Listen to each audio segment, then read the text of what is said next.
కాంగ్రెస్ అగ్రనేత రాహుల్ గాంధీని TPCC chief Mahesh Kumar Goud కలిశారు. తెలంగాణ తాజా రాజకీయ పరిస్థితులను రాహుల్ గాంధీకి వివరించారని తెలిపారు. వీలైనంత త్వరగా కేబినెట్ కూర్పు చేయాల్సిందిగా విజ్ఞప్తి చేసినట్టు తెలిపారు.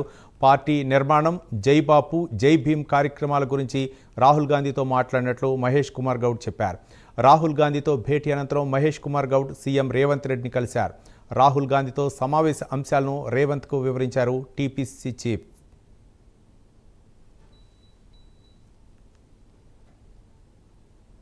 కేబినెట్ కూర్పు కూడా చేయాల్సిందిగా వారికి మనవి చేయడం జరిగింది. వారు త్వరలోనే చేస్తామనే మాట కూడా చెప్పడం జరిగింది.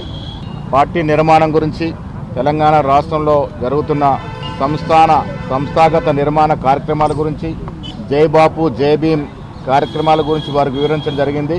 వారు ఈ కార్యక్రమాల పట్ల సంతృప్తిని వ్యక్తం చేశారు. కేబినెట్ విషయానికి వస్తే మా అభిప్రాయాలు ఆల్రెడీ చెప్పడం జరిగింది. 2 మార్లు ఆర్గనైజేషన్ ఇన్ఛార్జ్ వేణుగోపాల్కి చెప్పడం జరిగింది. ఖర్గే, రాహుల్ గాంధీ కూడా చెప్పడం జరిగింది. వీలైనంత త్వరలో వారు చేస్తారని ఆశిస్తూ ఉన్నాం. కేబినెట్లో బీసీలకు ప్రాతినిధ్యం ఉండాలని కోరుతూనే ఉన్నాం. అయిపోద్ది పీస్ కార్యం కూడా.